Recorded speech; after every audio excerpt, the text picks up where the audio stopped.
welcome to the FPL USA Press Play show and podcast. You have your host, Brian, aka at FPL USA Brian, behind the mic, and I'm joined by my East Coast man of the hour, Jonathan Bucksbaum. What's up, Bucks? Hey, Brian. So great to be back. I'm thrilled that the show has returned for another season. You can find me on social at FPL USA Bucks. I'll be known here as Bucks or the Crazy Wild Man, depending on how late it is in the evening and how deep we are into our episodes. Brian, almost happy kickoff time. I mean, game week 1 is literally less than 2 weeks away. Are you psyched? Or you have goosebumps? How are you feeling? Clear out, Bucks. It feels so good to be back. Let's fucking go, baby. I can't believe how fast this summer went because of the World Cup here in the US of A. I'm donning my kit from the summertime, and man, what a magical time for all the football fans across America. Let's shine some light there before we get into actual Premier League conversations. What was your overall World Cup experience? How many matches did you go to? I don't need to know how much money you dropped, but I'm curious to see what the experience was, because you did all all East Coast matches, right? Yeah, so I went to 2 East Coast matches in person at MetLife. I went to Brazil, Morocco with some of my oldest high school buddies. It was really nice to bring them all together to watch such a sick game. We were right on top in the upper deck, but right on the side, literally, we saw the Vinny Jr. goal develop and him finish it from the near angle. We had like a front row view of it. So that was really sweet. And then I took 3 dads that I've become close with, either through basketball or just through going to school with my kids. So I took them to see Norway, Senegal in the rain. And listen, pouring rain. Got to give the dads some credit. They weren't big soccer guys going into it, but man, they were feeling the juice by the time kickoff happened. And for sure, with the rain and the Norwegian fans that we were sitting with, we ended up staying over an hour and a half extra and being part of the rowing in the stadium and just really clapping it out, having a couple extra late Literally soaking it all in is what exactly. You guys did. So it was a dream experience to see games in person here in the country where we live, let alone, in the locales close to where we reside. And then I watched 6 different games at bars around New York City with my kids and with random friends. So it was nice. I really had like the full experience of the World Cup. I saw some Argentinian match at an Argentine bar in Queens. I went to a Colombian tapas place in Brooklyn by me. I mean, it was just, the energy was immaculate. Love it. So it was amazing to be part of it. Not to mention, Bucks, this is just truly one of the best sports summers of your lifetime, because you are still riding the high off the New York Knickerbockers winning the NBA championship and then just going straight into the vibes of the World Cup summer for 40 days. Like, truly an incredible time for you. So love hearing those stories. And I think it's hilarious that you saw the Vinny J goal right in your face, because you like to slander him quite a bit at Real. Yeah, he's not my favorite. Maybe he plays a little bit better if for country, but yeah, I think that was a comical one goal to see. I think you bet money on him though, didn't you? So I feel like I won money on that one. You went mind over heart that time. Hey, listen, you got to back the talismans when and where you can. And just want to add that, that Brazil-Morocco match was the same day as Game 5 of the NBA championship. Literally the greatest sports day of my entire life. Injected it straight into my veins. Almost got kicked out of the Uber shuttle late night, celebrating with a bunch of unsuspecting Brazilian fans who didn't really appreciate just how significant it was that the Knicks won the title. It was a great day. So, a dream summer of World Cup and sports just in general. Amazing, man. Well, I went to 4 World Cup matches. Whoop. And I broke the bank. I used up all my future goodwill with the wifey, and I traveled all over. So I saw 2 matches at SoFi, which were awesome. We had the kickoff match. It was a 2-2 draw with Iran and New Zealand, which was great to see. Especially Iran just stepped up. It was 80% Iran fans, 10% New Zealand fans, and then 10% probably Mexico fans in the Yeah, like stadium. randos. But SoFi is just like, it is the world class, brand new, the Jumbotron that just circles the whole inside of the arena. All the amenities of just like, you don't wait for the bathroom, you don't have to wait for drinks, you don't have to like you sign anything. There's so many utilities like that you kind of have grown up with being such pain points, where at these new arenas, especially in the US, it's just so fluid and smooth. So loved that. And with one of our mini league mates, Josh Moffitt, shout out to him. He went to 9 matches this What? summer. Wow. 9 matches. He's got 2 little kids, and he went to 9 matches. Truly Good for you, incredible. Josh. And he ended up convincing me to go to Spain and Belgium quarterfinals the day before. We bought tickets at 5 p.m. the day before. The match was at noon the next day. He flew down. I drove down from LA, and we had a great time. So that was pretty epic. Then here's a picture of us, one of my best friends, and then my 2 brother-in-laws for Father's Day. All of us went down to Houston, and we took in the Netherlands winning 5-1 versus Sweden. And we got up one of the games of the tournament. You were there. We got at 8 a.m. and we did the 20,000 person parade in kind of 85 degrees, 95% humidity, 2.5 hour walk to the stadium. You can't see it here because they actually have air conditioning in the stadium, but I was so drenched in sweat from that and doing the left rights. And that was an epic experience. And we put down the beers that weekend. My goodness. Shout out to the wifeys for letting us escape there. What else we got here? Got a couple other photos, just going through them. Had a little party bus with our guy Alec and his wife, and then a few other friends on the way to Spain and Belgium. So that was a lot of fun. They already had it organized, so we're just like, can we hop on with you? Let's do it. So that was a good time as well. And then seeing Spain live and just seeing their total control, and actually only seeing the inch perfect goal that Spain led up the whole tournament out of the 8 games, seeing Belgium score. And then we got a late winner. So, man, just a few of your pictures too, just cycling through here on the YouTube stream. But man, I love the flag ceremonies. That was so cool. You get that iconic kind of stadium arena photo that lives on forever for all of these memories. So look at this guy repping Chelsea. Always got to find a connection to love it, the Lion Club and allegiance. Yeah. Oh, and then I took my baby. Sorry, my other game that I went to, took my baby to Seattle. 8 p.m. kickoff. She didn't sleep until the 89th minute. We had a 1-1 draw with Iran and Egypt. Second time I saw Mo Salah in person this year, outside of the Liverpool-Chelsea game at the Bridge. So he stunk it up, but Iran kind of got done dirty at the end. So some interesting VAR shout-outs. And there the lads are. Look at you guys just in the rain. Yeah. Ponchos. I can't do the poncho, man. It's too sweaty. No, it just get gets too sweaty. I get too hot. I'd rather just be soaking wet to the bone than wear the poncho and be extra sweaty in my forearms and yuck. Anyway, I figure, you drink enough, you don't really notice what the rest of your body feels like. And that's right. There were a lot of stairs, though. That was the big challenge, I think, of the World Cup. And with America being such a big country, I think that was like a big shock to a lot of visiting fans. It's like, whoa, the Boston Stadium is nowhere close to Boston, or like the NYNJ Stadium, which is MetLife by me. Yep. It's like you really have to have a full coordinated plan of travel to arrive to the stadium on time, to get home in one piece. That's same with like the San Francisco Santa Clara one. Like that's literally like an hour and 15 minutes south of San Francisco. So I think for me, the LA one that's just brand new SoFi. It's right like 15 minutes from the airport. That is by far the easiest. And then I also enjoyed the Seattle Stadium, which is downtown. It's where the Seahawks play and the Sounders play. So I've been there a few times, and they have it like architecturally set up so engineers extra sound. But all good vibes, man. All good vibes. But alas, we're here to talk Premier League, and FPL is around the corner.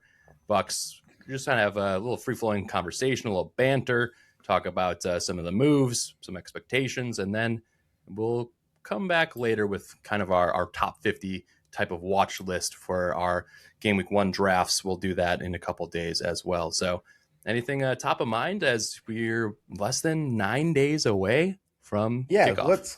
let's switch gears. Listen, at this point, you know that Brian and I are soccer obsessed. We are FPL diehard. So we just want to kind of introduce this program to any new listeners and also just remind our loyal listeners kind of what the vibes are here at the FPL Vibe USA check. Press Play programming. So, again, we are more of a banter, fun podcast.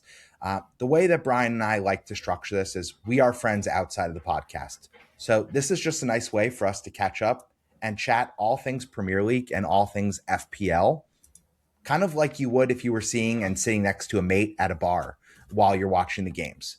So again, you're not going to probably come to our show for strictly analytical nous.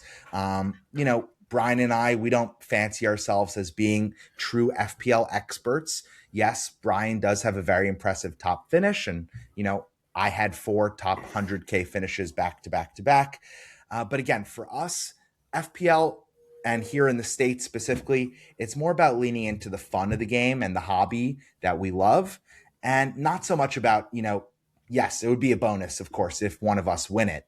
But that's not really what this is about. We're all about just maintaining the excitement of looking forward to the next game week and kind of celebrating the small victories that happen, with a lot of variance and luck throughout the course of the season. Variance. There's a keyword for most FPL Yeah, pods. exactly. So, exactly. Again, it's not going to be so much of like discussion on planning or chip strategy, though. Of course, we will highlight that. Yeah, Really, we'll do what a it's all decent about. amount of that. We'll do a decent amount of Yeah. that. I would say less on the FPL models and the charts and the Yes, tables and that's what I meant. reviews. So Like we you are won't hear very, us very really much an referencing eye models. test. Eye test is where we try to watch as much football. Although, with us both having you have 3 kids at home. I'm just trying to Yeah. keep up with my little baby girl who started walking.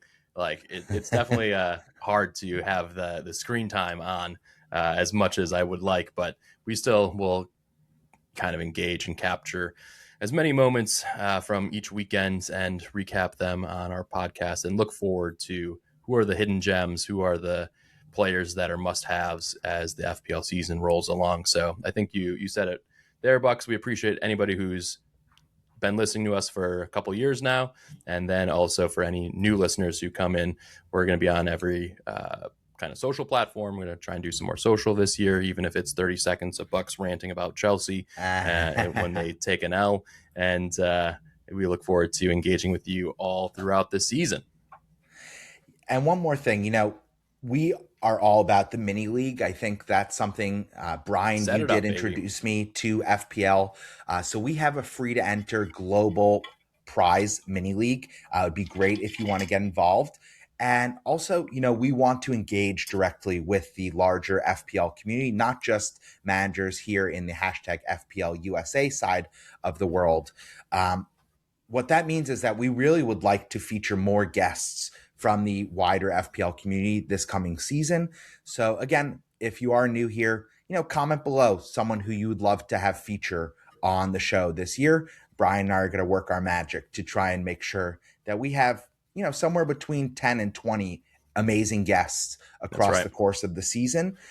That way it's not just listening to me and Brian. I mean, I like listening to myself talk and I love listening to you, Brian, but we can get a little stale. Only and your wife said the same thing, Bucks. And of course, with our family life and commitments outside of FPL, it's always good to just shake it up and have some new blood in the mix. So that's right. Again, you could expect to have us on most shows, but we will like to lean in more to feature some other managers who are looking to just grow their presence or just having a great FPL season. Sound right? To add to that, our colleague, Mr. Black Wolf himself at FPL_Black Wolf. Oh man, he's so excited for the season to see Wolves hopefully move up from the championship and back into the Premier League. But he's going to be with us probably 5 or 6 times throughout the season. He'll be on our Game Week 2 preview in a couple of weeks. So we look forward to having him join us. He's got a lot of things on in his personal life with some work and health stuff. So he's going to be on a few less episodes this season, but still a big proponent of our show. And we always support his great work. And hopefully I'll be seeing him at a couple FPL meetups throughout the season here in California. Without further ado, Bucks, let's kick it. Let's hang out, man. What has caught your eye in preseason? Any news and notables? Any top transfers? Anything Yeah, that yeah. you wanna pontificate on before we kind of dive more into drafts and bench boost strategy and all that good stuff? Yeah, definitely. So I think most important, let's just confirm what we know for sure today, which is that certain of the changes from last season in FPL are staying. Specifically, the double sets of bonus chips. I'm really excited for that. I think that it really shook up the way that managers played the game last season. All of a sudden, it went from feeling like kind of the template was very strong and static. All of a sudden, it felt like there were managers on wildly different strategies and approaches, and the banking extra transfers and the AFCON. So it was just a really different season from years past. And then Yep. building on that and kind of doubling down, the addition of the DEFCON, the defensive contribution extra points, really just dramatically altered the universe of viable playing options for FPL. So all of a sudden, like Year defensive of the center back. midfielders, yeah, defensive midfielders, center backs became very hot to trot. And, whereas more attacking minded options, which like fullbacks that I used to always go for, kind of became far less important. So both those changes are staying for the coming season. And I think that's really important as we look towards game week 1 and beyond. It's just going to change what you're looking for as you watch each match and who the players that you really want to have in are going to be. Yeah, and they did tweak some of the bonus point system, which is the points at the end of the match, 1, 2, or 3, that get divided up amongst the active players on the pitch throughout that match. So I think we will see some of the massive center back scores kind of reduced a little bit, and they're trying to get the fullbacks back into the mix. And with that being said, they just did a much better job this year of realizing how important DEFCON was to Sure. the strategies for FPL managers, and they've priced some of the fullbacks 0.5 less than the center backs, which is kind of a first time we've ever seen that traditionally. It's a good tweak, I Yeah, think. for So sure. It gives you, especially I think when you're looking at those moments of free hit or those short-term windows, maybe you will go with the attacking fullback for 5 matches before you do a wild card where you're trying to hold for 18 straight weeks and want that kind of rock steady center back. So I'm already thinking about some of those strategies for my team. But yeah, overall, I think there are a few changes that have made it more dynamic. Having all the chips again this year, I think that's just a clean way, easy way to divide up the season into halves and just to keep more of the engagement for those casuals throughout the season as well. So yeah, can't argue with that. I think FPL Towers did a pretty good job pricing all the players. I think we can yeah, I probably was going to pivot to say, that for a second. We're not going to go through our game week 1 drafts yet, but I thought the pricing was very intriguing to see some of the top monsters priced really high, and then you have to build your team around that. I think it's really we're without Salah in the league. They had to continue to hike up the price on Holland because he is truly the number one FPL captain, almost 32 game weeks of the year, right? So I think early doors especially, he's always started so hot. Will that happen under Maresca? We'll see. But or coming back 15.5, from the the World highest Cup. price, yeah, highest price ever. But I mean, he's been off for 30 days. I'm not worried about Holland. He's not like a midfielder who needs to have every fiber in his body be fine tuned. Like he does some walking. You saw it against that goal against Brazil, just chilling, Yeah, moping and then around, and two then all of a sudden, sprints. bang bang, he's got a brace and he's put away the Brazilian team. So I'm not too worried about him coming early season. But if he doesn't play in the Community Shield, then maybe we have something to talk about. Yeah, totally right. And just on the pricing front, we have Gabrielle coming in as the tied for the highest priced defender at 8 million, and then Insanity. you mentioned Holland, record. He's the highest priced ever FPL player, over 15 million on the price. So I just think it's going to be a really interesting season, and with the addition of that DEF CON consideration, you know, I think there's going to be a lot of interesting strategies really early doors of the season, too. So, just three quick bits of wisdom that I wanted to share Ooh, with you our got some listeners. bits of wisdom. Is this a new segment? Bits of It wisdom. is. It is. John Bucksmom. My 2 cents. My 2 cents. But I have Yeah, that's three of right. them. First and foremost is to avoid and wait on any new transfers into the Premier League. I think this is something that both of us have stumbled into in the past, as of Oh, many I'm excellent I'm managers. I'm still hurting from Vert's early season last year. Oh, Yeah, it was mostly pain in the beginning with that guy. Um, and again, I've fallen into the trap with Nkunku. It's very easy. Barco is another deep cut example. He was like the darling Marco. 4 million example. All of a sudden, he gets sent off after the game week 1 deadline. So he actually never featured really for Brighton last season, even though he was kind of earmarked as being such a great FPL option. So that's just words of wisdom because, of course, the Premier League will start while the transfer window is still open.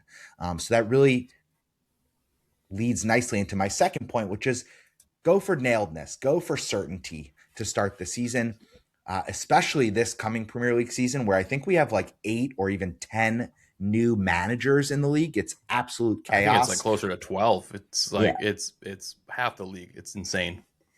it is the most chaotic on the sideline I've ever seen in my Premier League memory for sure.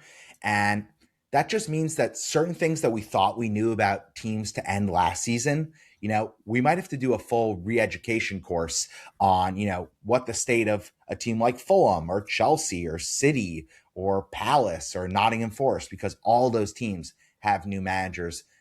And then we have 3 new promoted teams, and there's, some intrigue and an early match where 2 of them are actually facing off against each other that we will need to consider as part of our FPL planning. So that's part We 2. we need to figure out who the whipping boys are, right? We Yeah. Hull is going to be one of the worst teams in the Premier League. They somehow make it out of the championship, but they had like the lowest 5 XGC in the championship. So if they have that porous of a defense again this year in the Premier League, they are going to get bodied, Yeah, absolutely they're massacred. So I'm watching them, and then we're trying to figure out who are some of the teams that have traditionally been in the messy middle that maybe fall and take a few steps backwards. I'm a little bit worried about a team like Fulham, for example. New manager, a couple players in and out of the yeah, squad. good shout. Harry Wilson leaves. They weren't that explosive to begin with. No Jimenez, so they're a team I'm like a little bit worried about. We'll see how Yeah, they Palace. respond, but Palace is that team for Palace as me. well without Glasner, who just ups and leaves to Nottingham Forest. Man, his agent and him, man, they fucked up. They overplayed their hand. They thought they were going to Really? hold out. Oh, I I disagree. think they thought that they were going to get a challenge Champions League type of offer from one of these teams that was looking for a new manager, and then he ends up kind of on like a sideways move to maybe Nottingham Forest are going to spend more money than Crystal Palace. Clearly, are not a team that's going to go big in the transfer market.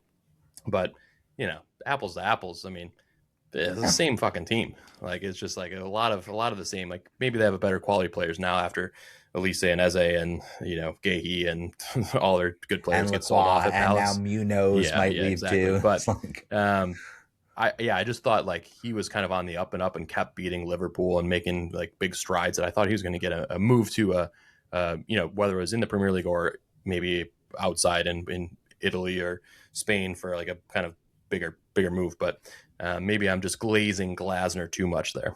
nah, we rate him, but again, I think it is going to be a solid move. And of course, you want to stay in the top competition, which is the Premier League, and that really is where I want to close out. Where we need to be mindful of the fact that a lot of these players, especially the really top ones, like a Saka, like a Bruno Fernandes, like an Erling Haaland, they've been busy all summer.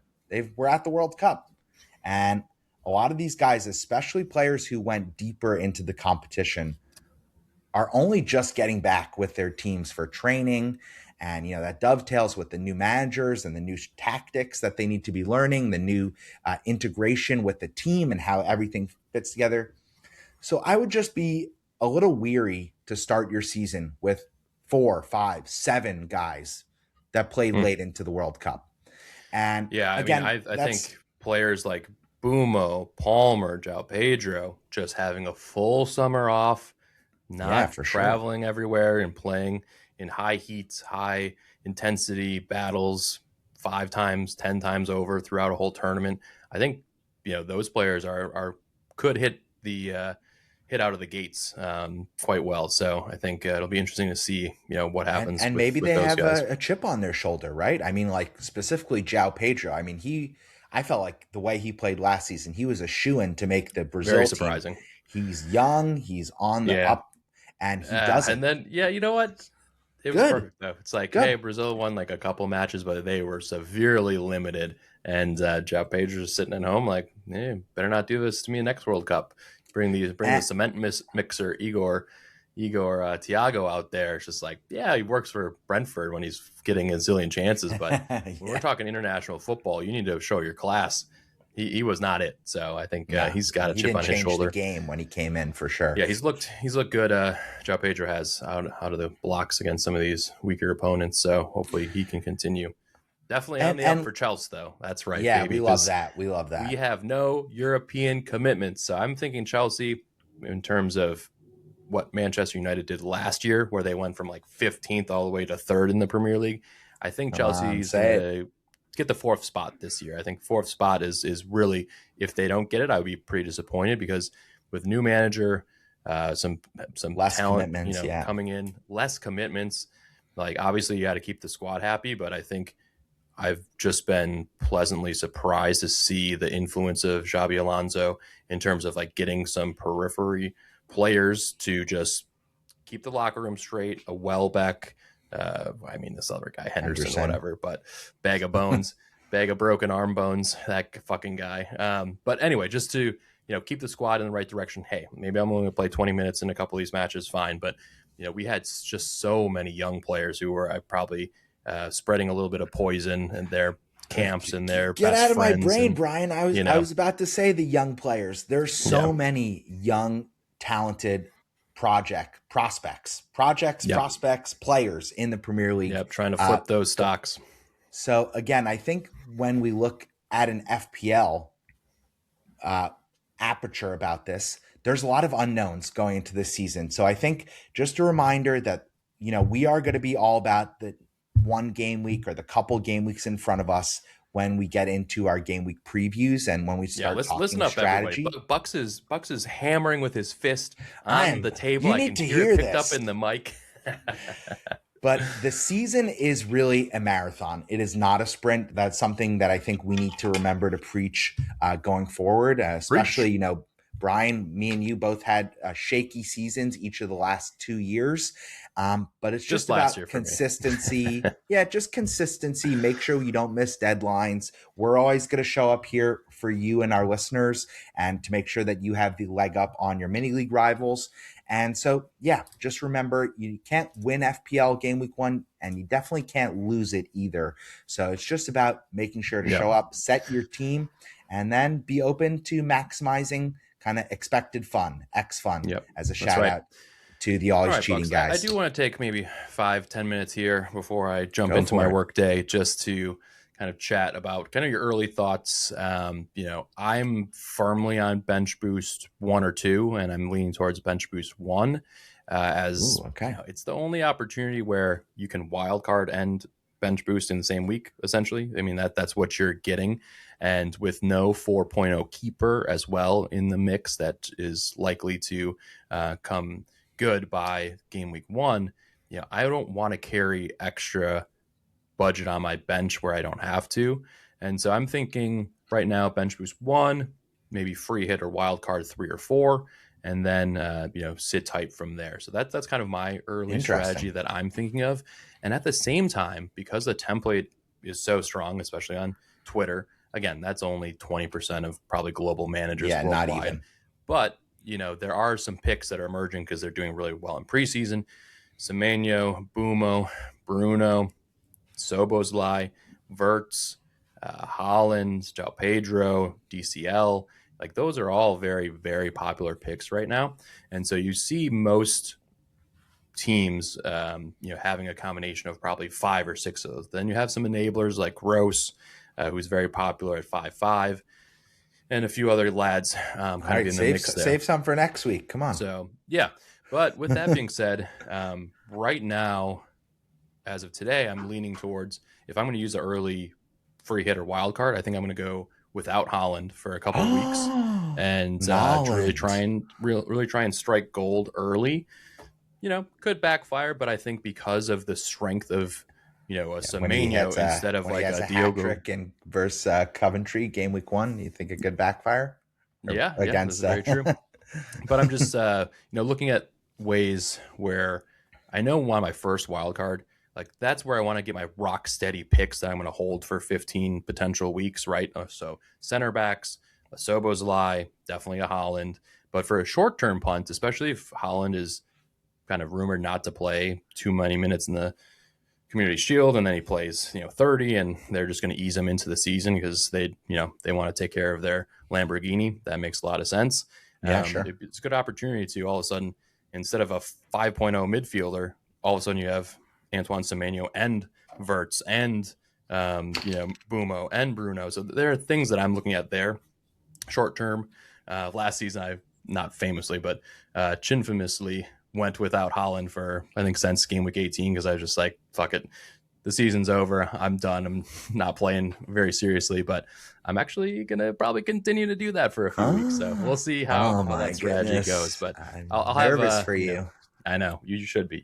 But that's kind of where I'm leaning and trying to figure out where to fade a few of the Twitter engaged template picks. So probably skipping Szoboszlai altogether for the first couple and then getting him on first wild card is something that I'm looking at. So anyway, just a few early thoughts and musings from my side of the house. And anything for you that's caught your eye? Heavy defense can produce the points, but Gabriel and those guys are so expensive. So I've made a couple of drafts. I think I don't really start thinking about strategy or finalizing the structure of my team until after the Community Shield. I just want to see kind of, is that we're Saturday fortunate or Sunday? When Saturday. So it's Arsenal versus Man City. It'll be a treat because these are right now the two favorites going into this coming season. They were 1 and 2 last year. And also they have a load of really important FPL assets. So there's so much that we will be able to take away from I know you love a load, Bucks. So yeah, listen, so no load management here with my 3 children. That's for sure. Now, I do want to just say the Holland factor is really, I think, the knife's edge, which we're going to decide how kind of split the community on how we start the season. Because I really feel like if you go no Holland, that pretty much guarantees that you are going to use early chip. Yep. Whereas if you are a manager that is just setting your team up, you want to see how the season starts, plan a wild card, and then bench boost afterwards, which was the more traditional strategy in seasons past. Maybe you are just going to start with the warm blanket that is the Norse god Erling Haaland. So, right now he's in my team. I'm a little bit of a noob when it comes to risking going against Haaland. I think there's a very realistic scenario where he scores a hat trick game week 1, just to remind everyone that he is the best volume goal scorer in the world on his day. So I really like some differentials. That's kind of been one of my calling cards as an FPL manager. Your little truffles. I've like Truffert last season was one of my guys. Mukiele, I was on him. Like I was one of the earliest people in the community on him, and I stuck with him most of the season. This season, I really like the potential former Chelsea player, Andre Santos. He's going to Manchester United. He's listed as a 5 million midfielder. I think he's, at least right now, he's poised to start the season. I expect he's going to play really well. The advanced stats and the kind of activity graphs and charts love the player. He's like wins a lot of duels, has a lot of progressive passes. He's just a very solid player. I think he will be the heir apparent for Casemiro in that Brazil team. I expect in next World Cup, even he might be wearing the armband, or at least in line to wear the armband for Brazil. He's that type of player when I look at him. So I think he could really haul for Manchester United in those opening fixtures. And beyond that, there are some 4 million defender differentials right now, specifically this 9 guy at Sunderland, because Alderete and my guy Mukiele right now are injured. He looks to be nailed as a 4 million starting option in defense. Ipswich game week 1, I think. Yeah, so that could be reason enough for many managers to structure and set up for a bench boost 1 team. Kind of go no Holland. You have this 4 million defender on a above average defense. Yeah. Let me pick your brain for a second. In terms of bench boost 1 versus bench boost 2, bench boost 2 gives you Coventry versus Hull, which is, you can get all the cheap assets from Coventry and attack the worst team in the Premier League per projections, and worth mentioning, Hull will be at home, or excuse me, Coventry will be in home exactly in that matchup. So they're going into that game week 2 match as a must win at home if they want to have long-term visions of staying up in the Premier League. So with that being said, you're just gambling on 2 shitty teams that are coming up from the championship. It's just a lot of unknowns. So as good as that fixture looks, I'm not as keen maybe on the upside. And bench boost, to be honest, it's a crapshoot. Like you put a lot of stake into it. That's why I want to get rid of it early, so I don't have to think about it again until second half of the season. And with no blanks and doubles in the first half, like I think the meta is use it as soon as you can, so you don't have to be wasting transfers in and out. Bench boost 1, you won't have as much information on those starting players and teams, but you'll likely not have any injuries in the last minute. Whereas you go into bench boost 2, there is a chance, if a couple of your players get injured, all of a sudden you're looking at -4 going into the second week, which is, that's what do you like to say, Bucks? The FPL heavens laugh at you planning or whatever. The gods plan managers, as Liam Rosenior would like to say, agers of men plan, but the gods laugh. And the FPL gods are cruel in their ways.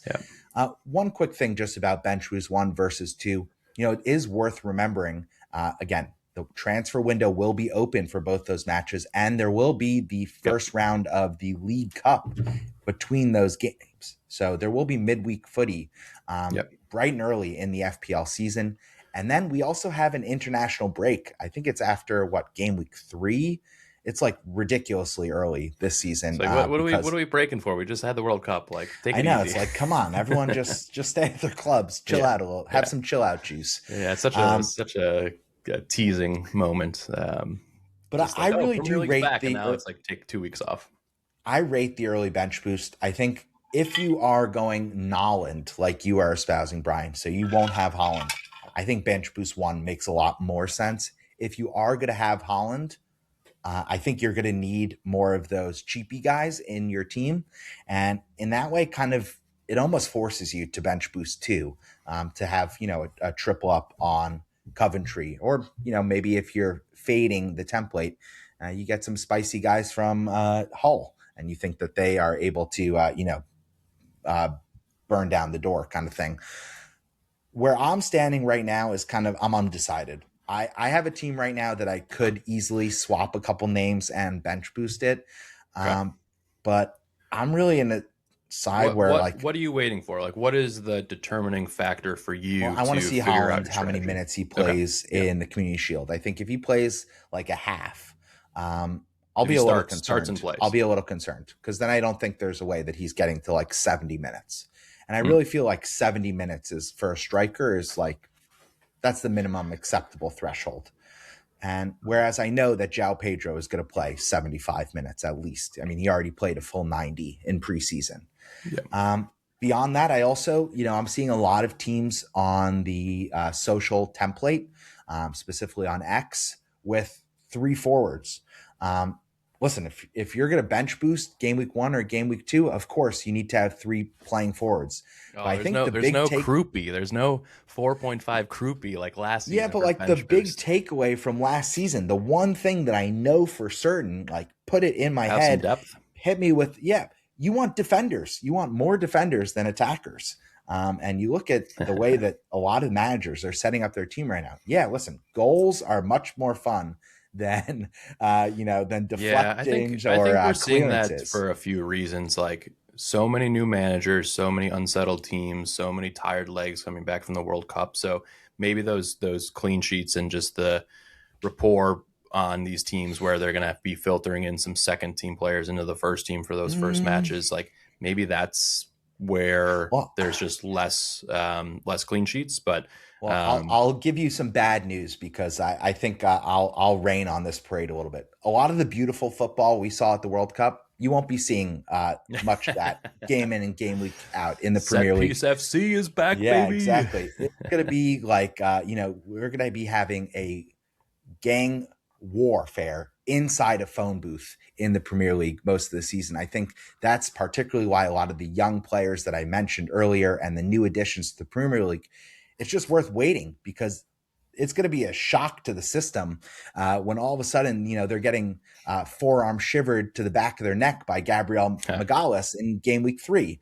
Or, Yeah, all of a sudden James Tarkowski is just like Tarko. absolutely shithousing them for the full 60 minutes they're on the pitch. It's just a different Tarko. reality than it is playing in Yep. Belgium or France or Yeah. I Portugal. mean, that's why you also avoid some of those brand new players Mm-hmm. potentially who, even if they're world class players like a Verts, he really struggled out of the gates last year to Yeah, he meet the was like, holy physicality and shit. the demands of the Premier League versus the loosey goosey Bundesliga football that he was playing. So, all good points. All right, Bucks. Of course, we've gone nearly 45 minutes here because Of course, we're of just dusting course. off the microphones. We're dusting off our old kits. We're ready to get back in the mother bleeping action.